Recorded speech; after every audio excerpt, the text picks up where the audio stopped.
Good morning students.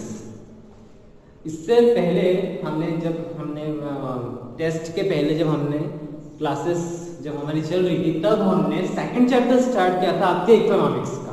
उसमें हमने जो सबसे पहली चीज पढ़ी थी कि पीपल एज ए रिसोर्स। तो वहां पे हमने पीपल को क्या कंसिडर करता है, किसी कंट्री की पॉपुलेशन। तो उसमें हमने आगे जाके ये पढ़ा कि इंडिया एज ए कंट्री कितनी पॉपुलेटेड है। तो यहाँ पर जो पॉपुलेशन है वो लाइबिलिटी है या एसेट है। आई होप आप लोग फैमिलियर होंगे एसेट और लाइबिलिटी के लिए। जिन्होंने भी अभी तक नहीं देखा हो या जिन्होंने भी वीडियोस अभी तक नहीं देखा हो तो उनको समझ नहीं आएगी एसेट और लाइबिलिटी होती क्या है।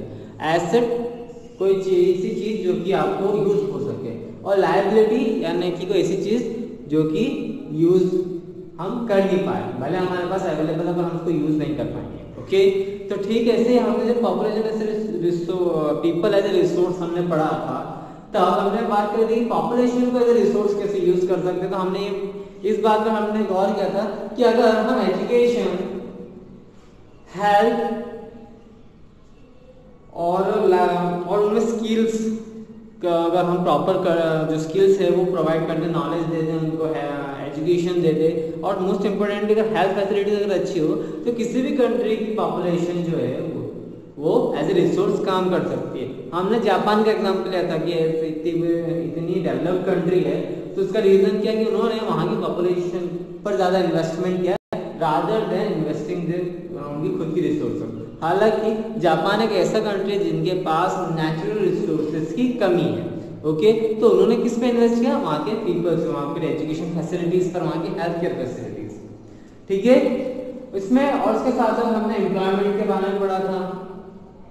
आज जो हम पढ़ रहे हैं वो हम पढ़ रहे हैं quality of population. Quality of population को कैसे अच्छा कर सकते हैं, कैसे ना इन्हांस कर सकते हैं, क्योंकि हमें चैप्टर का यही है कि पॉपुलेशन या आपके जो पीपल है पॉपुलेशन है उसको एज ए रिसोर्स कैसे इस्तेमाल कर सके। तो ऑब्वियसली बात है हमें उस पॉपुलेशन की क्वालिटी को बेहतर करना पड़ेगा। तो कैसे होगी, एक तो प्रॉपर हेल्थ केयर फैसिलिटीज और दूसरी एजुकेशन या फिर लिटरेसी रेट। तो इसमें हम सबसे पहले जो हमारा टॉपिक कवर करनी है वो हम करेंगे education. Why there is a need of education in preparing the quality of the population। Population कैसे सुधरेगी, एजुकेशन के थ्रू। कैसे रोल प्ले करेगी, अगर हम किसी भी पर्सन को, है ना, XYZ किसी पर्सन को अगर हम एजुकेशन प्रोवाइड करते हैं तो उससे क्या क्या होता है, न्यू हॉराइजन यानी कि न्यू स्कोप मिलता है उसको कि वो आगे जाके जॉब कर सके, या उसमें नॉलेज आएगा तो वो आगे पढ़ाई कर सके। उससे पढ़ाई करने उसको कहीं ना कहीं जॉब लग जाएगी उसकी स्किल्स और नॉलेज की वजह से। ओके, फिर उसके बाद से ग्रोथ होती है। ऑब्वियसली बात है उसके नॉलेज की वजह से उसका ग्रोथ होगा, तो ऑब्वियसली जितनी वो नॉलेज लेता जाएगा उसको जितनी एजुकेशन मिल जाएगी वो उतनी अच्छी पोस्ट पे लगेगा, है ना, उतनी ज़्यादा हो सकता है बिजनेस पर्सन बन जाए, हो सकता है वो जॉब करे किसी मल्टीनेशनल कंपनी पे, डिपेंड करता है उसकी एजुकेशन। तो उसका ग्रोथ होगी, नॉलेज ग्रोथ होगी। फिर उसके आते एफिशिएंसी, है ना, जैसे कोई अनएजुकेटेड पर्सन काम करता है, कोई एजुकेटेड पर्सन काम करता है। एजुकेटेड पर्सन और अनएजुकेटेड पर्सन जब वो काम करते हैं उनमें डिफरेंस क्या आता है, उनकी एफिशिएंसी का, कि किसी चीज को करने का तरीका कैसे। क्योंकि एजुकेटेड पर्सन के बाद नॉलेज होगा, स्किल होगी, तो क्या होगा, उससे क्या होगा कि वो उस काम को आसान तरीके से करने की कोशिश करेगा। व्हेयरएज अनएजुकेटेड पर्सन के पास ना ही उस काम को लेके, उस चीज को लेके नॉलेज है, ना इसका प्रॉपर स्किल है, तो कहीं ना कहीं उसको काम करने में प्रॉब्लम आएगी, तो इसकी एफिशिएंसी कम होगी। ओके, फिर आता है नेशनल इनकम, जो कि डायरेक्ट जुड़ा हुआ है हमारे नेशन से। वो कैसे जुड़ा हुआ है, जब आप अच्छा कमाने लगोगे, आपकी अच्छी इनकम होगी, तो कहीं ना कहीं आप किसको कंट्रीब्यूट करोगे, अपने नेशन पर। ओके, देन अगर कल्चरल रिचनेस, तो ऑब्वियसली बात है एजुकेटेड सोसाइटी होगी तो उसी हिसाब से कल्चरल में रिचनेस आएगी, एजुकेटेड पर्सन रहेंगे, उनके बिहेवियर में, उनके लाइफस्टाइल, रहन सहन में ये सारे चेंजेस आएंगे। आप एजुकेशन सिस्टम को प्रॉपर तरीके से सही करने में, या फिर जो ऐसे पर्सन है जो कि प्रॉपर एजुकेशन ना ले, तो कम से कम रिटेंशन एलिमेंट्री एजुकेशन देना बहुत जरूरी है ना। अब रिटेंशन ऑफ एलिमेंट्री एजुकेशन का मतलब होता है कि कम से कम नॉलेज इतना तो होना ही चाहिए कि वो बेसिक जो नीड्स है या जो उसमें आम जिंदगी में जो नॉलेज उसको चाहिए वो उसको मिल जाए। ओके, तो एजुकेशन में एलिमेंट्री एजुकेशन यानी कि आपका 10th हो गया 12th हो गया, तो यहाँ पर आपको बेसिक नॉलेज मिल जाता है। इससे कोई ना कोई आप जॉब कर सकते हो, आपको इतना नॉलेज हो जाता है क्या कहीं ना कहीं आप जॉब कर सकते हो अगर आप हायर एजुकेशन नहीं ले पाते। तो अब रिटेंशन ऑफ एलिमेंट्री एजुकेशन देने के लिए गवर्नमेंट ने इन एलिमेंट्री एजुकेशन को बढ़ावा देने के लिए क्या करा, उन्होंने क्या करा, नवोदय विद्यालय, आपने सुना होगा नवोदय विद्यालय यानी गवर्नमेंट स्कूल्स है ना, आपके स्टेट बोर्ड ने भी गवर्नमेंट स्कूल्स इंट्रोड्यूस करा। क्यों करें कि ऐसे बच्चे जिनकी फाइनेंशियल कंडीशन अच्छी नहीं, जिसकी इकोनॉमिक कंडीशन अच्छी नहीं हो, वो इन स्कूल्स में जाके एडमिशन ले सकते हैं। फिर back to school campaign start किया। बैक टू स्कूल कैंपेन मतलब ऐसा कैंपेन जिसने अपनी पढ़ाई छोड़ दी है ना, किसी भी फैमिली प्रॉब्लम हो या इसकी फाइनेंशियल प्रॉब्लम के साथ उसने एजुकेशन भी छोड़ दिए तो वापस से वो एजुकेशन स्टार्ट कर सकता उसी जगह से, स्टार्टिंग से नहीं उसी जगह से। फिर आता है मिड डे मील, जो सबसे आज तो चली गई, जब सबसे कारगर जो स्कीम थी, प्रोग्राम था, वो यही था। अब इससे फायदा क्या होता था कि बच्चों को एक तो उनको प्रॉपर फूड मिलता था एज वेल उसको एजुकेशन भी मिल जाती थी। तो ऐसे बच्चे जिनको कि अच्छी डाइट, उसको अच्छे खाने की ज़रूरत हो, तो वो उन स्कूल्स में जाके एडमिशन लेते थे। बेसिकली गवर्नमेंट स्कूल्स में स्कीम्स प्रोग्राम्स लॉन्च है, तो वो बच्चे उन स्कूल्स में जाते हैं, उनको प्रॉपर मिड डे मील यानी उनको लंच में उनको प्रॉपर फूड, न्यूट्रिशनल फूड मिलता है, एज वेल एज क्या होता है, उसको एजुकेशन भी मिलती है, that is free of cost. Okay, अब इस एजुकेशन देने का फायदा क्या है, इन सब चीजों से क्या होगा, हमारा लिटरेसी रेट बढ़ेगा। लिटरेसी रेट मतलब कि द नंबर ऑफ पर्सन या the percentage of people who are literate in a country, इसको हम बोलते हैं लिटरेसी रेट। तो लिटरेसी रेट बढ़ेगा तो ऑब्वियस सी बात है हमारे पीपल ज्यादा क्या बनेंगे, एसेट्स बनेंगे। पॉपुलेशन कहाँ कन्वर्ट हो जाएगी, वो एसेट में। आज की तारीख में लिटरेसी रेट कुछ स्टेट्स में ज्यादा है, कुछ स्टेट्स में बहुत ज्यादा कम है, तो वहां पर एज ए रिसोर्स अभी एज ए लायबिलिटी कहलाएगी, क्योंकि उन रिसोर्स में ना उनको प्रॉपर एजुकेशन प्रोवाइडेड है, ना उनके प्रॉपर स्किल है, ना उनके प्रॉपर नॉलेज। ओके, ये एजुकेशन वाला पोर्शन आपका कंप्लीट हो गया। सेकेंड जो चीज हमारे पास आती है वो आती है हमारे पास हेल्थ इश्यूज, है ना। कोई पर्सन अगर हेल्थी होगा तो ही वो काम पर जा सकेगा, तो ही वो अर्न कर पाएगा, और या फिर तो ही वो एज ए रिसोर्स काउंट होगा। अगर आप हेल्दी हो तो ही, है ना। अब आप हेल्थ को किससे जोड़ेगा, उसके वहाँ पे न्यूट्रिशनल स्टेटस से। न्यूट्रिशनल स्टेटस यानी कि उसके खान पान कैसा, वहाँ पे प्रॉपर फूड अवेलेबल है कि नहीं, प्लस अगर कोई बीमारी हो जाती है तो वहाँ पर ऐसी हेल्थ केयर फैसिलिटीज है या नहीं है कि वो उसको क्योर कर सके। ओके, न्यूट्रिशनल स्टेटस मतलब एक तो खाना प्रॉपर है कि नहीं, दूसरा वहाँ की हेल्थ केयर फैसिलिटीज, है ना। कोई बीमारी होती है तो उसको किस तरीके से हैंडल कर सकते हैं, है ना। लाइक अभी हमारा ग्लोबल पैंडेमिक चल रहा है, तो कुछ ऐसी कंट्रीज है जहाँ पर प्रॉपर हेल्थ केयर फैसिलिटीज नहीं है, तो उनको प्रॉब्लम आने पर ऐसी कंट्रीज भी है जहाँ पर प्रॉपर हेल्थ फैसिलिटीज है, तो वहाँ पर अच्छा इलाज हो रहा है इस पैंडेमिक का। और साथ के साथ अगर हम हमारे इंडिया कंट्री की हम बात करें, जैसे केरला जैसे स्टेट्स हो गए, आपके दिल्ली जैसे स्टेट्स हो गए, तो वहाँ पे हेल्थ इंफ्रास्ट्रक्चर बहुत है, क्योंकि वहाँ पे मेडिकल कॉलेजेस ज़्यादा है। ओके, तो ऑब्वियस सी बात है नंबर ऑफ कॉलेजेस ज़्यादा है, तो वहाँ पर हॉस्पिटल बेड्स ज़्यादा है। तो एज ए रिजल्ट होता क्या है कि वहाँ पर अगर बीमार होते भी हैं तो वहाँ पर प्रॉपर हेल्थ केयर गाइडेंस है, हेल्थ केयर फैसिलिटीज है, तो वहाँ पीपल ज़्यादा क्योर हो जाएंगे। बट अगर हम उनका एग्जाम्पल ले लें हमारे बिहार स्टेट, तो वहाँ पर मेडिकल कॉलेजेस भी कम है, वहाँ पर हॉस्पिटल फैसिलिटीज भी कम है, हेल्थ केयर फैसिलिटीज भी कम है, वहाँ पर डॉक्टर्स भी कम है, एज वेल एज वहाँ का लिटरेसी रेट भी कम है ना, एजुकेशन भी कम है। एज रिजल्ट इन स्टेट्स में क्या प्रॉब्लम आती है कि जब भी कोई ऐसी प्रॉब्लम आती है रिलेटेड टू हेल्थ इश्यूज, तो वहाँ पर ये पिछड़ जाते हैं, या फिर वहाँ पे प्रॉपर हेल्थ केयर फैसिलिटीज नहीं होने की वजह से पीपल ज़्यादा सफ़र करते हैं, या तो उनके पास ऑप्शन रहते हैं या तो कोई अदर स्टेट्स में जाके इलाज करवा, या फिर lack of health care facilities होने की वजह से उनको भुगतना पड़ता है। ठीक है, अब यहाँ पे आपकी बुक में डाटा है जो कि हमें ये शो करता है कि एट प्रेजेंट हमारे इंडियन कंट्री में हमारे हेल्थ केयर फैसिलिटीज का क्या स्टेटस है। Okay, on page number 24, okay, health infrastructure over the years 2013 से लेकर 2017 तक का डाटा। ओके, इसमें सबसे पहले आता है SC, PHC और CHC। SC का मतलब सब सेंटर, छोटे छोटे सेंटर्स, मेडिकल सेंटर, जहाँ पे नॉर्मल जो भी सर्दी खांसी बुखार या फिर जो normal day to day life में जो छोटी मोटी बीमारी जहाँ का इलाज हो सकता है, उसमें SC, PHC मतलब प्राइमरी हेल्थ सेंटर है। Community health centre, community health centre में थोड़ा लार्ज स्केल में, जहाँ पे नंबर पीपल, ज़्यादा नंबर ऑफ पीपल्स आके अपना इलाज करवा सकते हैं। तो पूरे इंडिया में 1,81,139 हेल्थ केयर सेंटर्स थे। कब? 2013 में। वेर एज 2017 तक की अगर मैं बात करूं तो उसमें सिर्फ इंक्रीमेंट हुआ तो कितना हुआ? 1,87,505 है ना। ऑन अप्रोक्सीमेटली अगर हम स्केल देखें तो कितना इंक्रीमेंट हो रहा है? ओनली 6,000, जो कि बहुत ज़्यादा कम है। बिकॉज अगर हम देखें कि हर साल हमारे यहाँ अप्रॉक्सीमेटली 5 to 7 करोड़ की पॉपुलेशन बढ़ती जा रही है, पर लेकिन उस हिसाब से हमारी हेल्थ केयर फैसिलिटीज नहीं बढ़ती जा रही। ऐसा ही डाटा हमारे डिस्पेंसरीज एंड हॉस्पिटल्स का है। 2013 में अप्रॉक्सीमेटली 29,000 डिस्पेंसरीज थी या छोटे मोटे हॉस्पिटल्स थे, जो कि 2017 तक आते थे ओनली 31,641 हुए। पॉपुलेशन तो रैपिडली हम इंक्रीज हो रही है हमारी, बट हमारे पास हेल्थ इंफ्रास्ट्रक्चर प्रॉपर नहीं है। गवर्नमेंट हॉस्पिटल में बेड्स की बात करें तो 6,28,000 अप्रॉक्सीमेटली इतने बेड्स हैं, जो कि 2017 तक सिर्फ केवल 7,10,000 तक ही बढ़े हैं, ज़्यादा इंक्रीमेंट नहीं हुआ है। Registered doctor in the medical council, यानी कि कितने से डॉक्टर्स ग्रेजुएट हुए हैं, कितने लोग मेडिकल काउंसिल मतलब डॉक्टर बनने के बाद कितने रजिस्टर्ड हुए, तो कितने 2013 तक इंडिया में 45,000 डॉक्टर्स थे।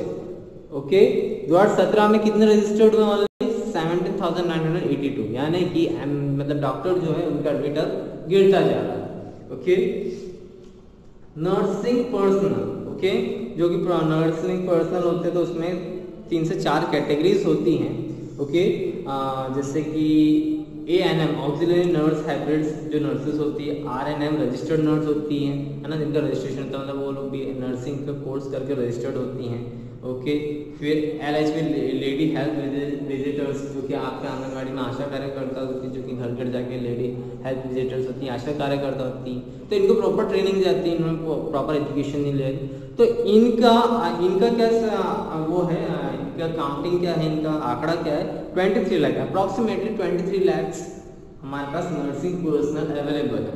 ओके, क्योंकि 2017 में ओनली 28 लाख, यानी कि ज़्यादा इंक्रीमेंट नहीं हुआ है in terms of health care facility.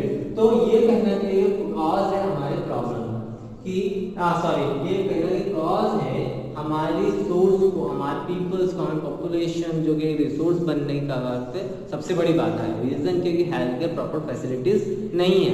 As a result अगर किसी भी कंट्री के पीपल्स हेल्दी नहीं है तो वो एक तरीके से रिसोर्सेस या फिर रिसोर्स वो लोग काम नहीं कर पाते। ओके, इससे एक और मिलता जुलता डाटा जो है कि हमारे एजुकेशन से रिलेटेड था, तो मैं सिर्फ रफली आपको बता रहा हूँ कि number of colleges and universities कितनी बढ़ गई हैं। जैसे 1950 से 51 में the number of colleges were only 750 and number of universities were 30।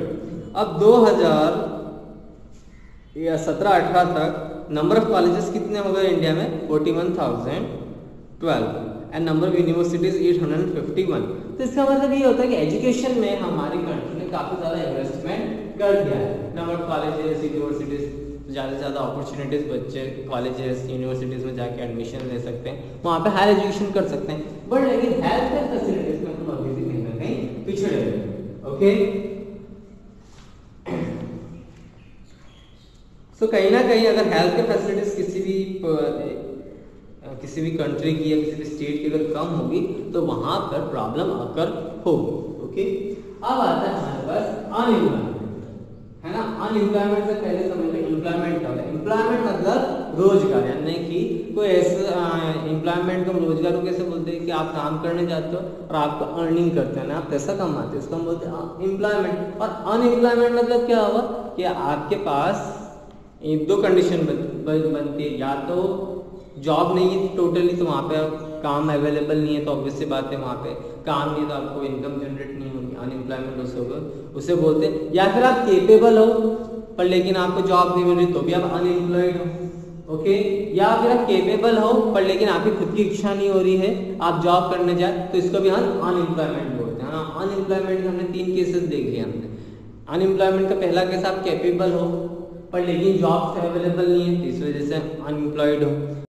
Second, आप केपेबल हो बट वहाँ पर आप केपेबल हो पर आपकी इच्छा नहीं हो रही है कि आप वहाँ पर जॉब करने जाए, या फिर आप केपेबल हो पर वहाँ पर आपको जॉब पर रख नहीं रहे, तो ये रीजन है अनएम्प्लॉयमेंट, ओके। अब अनएम्प्लॉयमेंट इंडिया में जो एम्प्लॉयमेंट कैटेगरी है वो 15 to 59 ईयर्स है, यानी कि कोई पर्सन इंडिया में एम्प्लॉयमेंट यानी कि जॉब पर कौन सी एज से लग सकता है, 15 to 59 ईयर्स, ओके। 15 से कम में आएगा तो वो चाइल्ड लेबर में काउंट हो जाएगा, जो कि क्रिमिनल ऑफेंस है, बट लेकिन 15 से 59 ईयर्स तक वो जॉब कर सकता है। अब 15 वाले जो बच्चे हैं, 15 to 18 वाले, ये अगर स्कूल आर्ट्स में स्कूल ज्वाइन करके as a part time job वो काम कर सकते हैं, उनको इस बात की परमिशन मिली गई, ओके।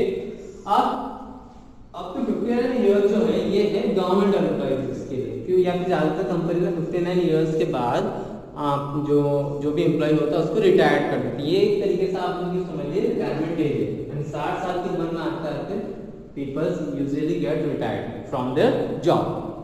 अब अगर हम अनएम्प्लॉयमेंट की बात करें तो unemployment are there are 2 types of unemployment.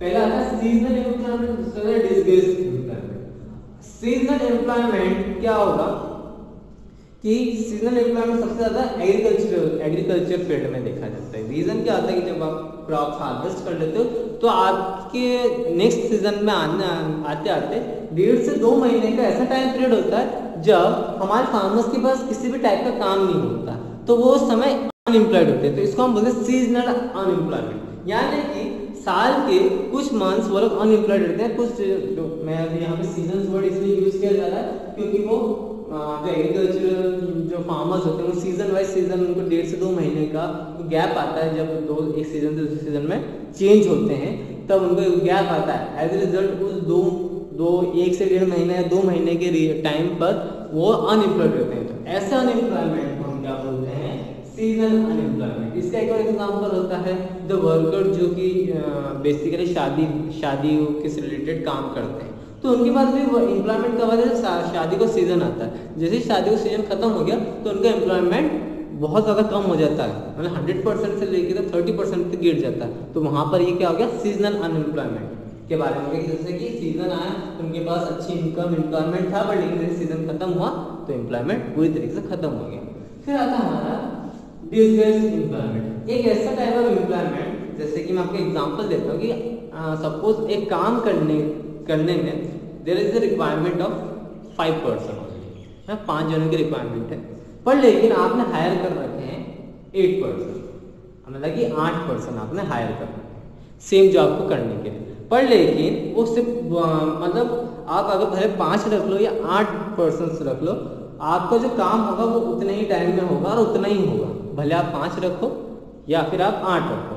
तो जो आप यहाँ पे 3 लोगों को जो एक्स्ट्रा पे कर रहे हो तो वो उसको हम कहलाएंगे डिसगेस्ड अनएम्प्लॉयमेंट। कि कहने को तो एम्प्लॉयमेंट है पर लेकिन जो भी पर्सन को सैलरी पे कर रहा है उनको फालतू की पे कर रहा है, मतलब उनकी जरूरत नहीं है। तो ऐसे एम्प्लॉयमेंट को हम बोलते हैं डिसगेस्ड अनएम्प्लॉयमेंट। यानी कि रिक्वायरमेंट हमने सिर्फ 5 लेबर की है पर लेकिन हमने 8 हायर कर रखे हैं जो कि किसी यूज में नहीं आ रहे हैं, वो फालतू के एम्प्लॉयमेंट लेबरर्स हैं। वो भले हो या नहीं हो, हमारा काम जो भी हमें आउटपुट चाहिए वो उतना ही होगा। अगर 5 लेबर भी काम करेंगे तो भी हमें इतना ही आउटपुट मिलेगा, और अगर 8 लेबर्स भी काम करेंगे तो भी हमें इतना ही आउटपुट मिलेगा। और उतना ही टाइम कंज्यूम होगा। तो ऐसे टाइप के एम्प्लॉयमेंट को हम बोलते हैं डिसगेस्ड अनएम्प्लॉयमेंट, ओके। अब अनएम्प्लॉयमेंट का क्या इफेक्ट पड़ता है किसी देश की इकोनॉमी पे या फिर एज ए रिसोर्स पर, ओके। सबसे पहली चीज जो आती है हमारे पास लायबिलिटी, यानी कि हमारे रिसोर्स जो हमारी पॉपुलेशन है वो एक लायबिलिटी के तौर पे है। अगर ज़्यादा पर्सन्स अनएम्प्लॉयड है ना, जैसे कि अभी आज का हमारा करंट सिचुएशन है, ज़्यादा से ज़्यादा पर्सन अनएम्प्लॉयड है, तो यहाँ पर जो पीपल है या पॉपुलेशन है वो यहाँ पे काय में कन्वर्ट होगी, लायबिलिटी में कन्वर्ट होगी, क्योंकि उसके पास काम नहीं है, उसके पास इनकम नहीं है, तो वो अपना खर्च उसके पास प्रॉपर सारी चीजें खर्च करने के लिए या फिर अपनी लाइवलीहुड स्पेंड करने के लिए उसके पास पैसा नहीं है। एज रिजल्ट ऐसे पॉपुलेशन या ऐसे पीपल्स एज ए लायबिलिटी काम करेंगे, एज ए लायबिलिटी में गिनाएंगे, क्योंकि हम इनको यूज में नहीं ले सकते। ओके, एज ए रिसोर्स वो लोग नहीं कहलाएंगे। वेस्टेज ऑफ मैन पावर है ना, मैन पावर इंसान है, उसके पास कैपेबिलिटी भी है काम करने की, बस सिंस अनएम्प्लॉयमेंट, तो उस मैन पावर का जहाँ यूटिलाइजेशन होना चाहिए, जहाँ जॉब पर उसको जाना चाहिए वहाँ पर जाएगा नहीं, तो वेस्टेज है, घर में पड़ा हुआ है, तो ऑब्वियसली बात है कि इट इज नो यूज, तो उसके जो मैन पावर है, जो क्षमता उसके अंदर है, वो बिल्कुल उसका यूज नहीं है। तो उसका सबसे बड़ा एग्जांपल हम डिस्प्लेस अनएम्प्लॉयमेंट पे ले सकते हैं कि मींस कि 5 जने काम कर, 5 जने की रिक्वायरमेंट पड़ना, 8 जनों को हायर कर रखा, तो ये 3 जो एक्स्ट्रा है उनका मैन पावर तो वेस्टेज में हो जा रहा है। ओके, एज वेल एज या फिर ऐसे पर्सन को हम इसमें मैन पावर वेस्ट में हम काउंट करेंगे जो कि केपेबल है बट उनकी खुद की इच्छा नहीं हो रही है जॉब करने की। ओके, लास्ट होता है इकोनॉमिक ओवरलोड। अब इससे नुकसान पूरे देश को उठाना पड़ता है एज एन इकोनॉमी, है ना, इकोनॉमी में बहुत ज्यादा लॉसेस हो जाते हैं, है ना। अगर किसी देश की जनता ज्यादा ज्यादा अनएम्प्लॉयड है तो कहीं ना कहीं गवर्नमेंट को बहुत ज्यादा नुकसान उठाना पड़ता है।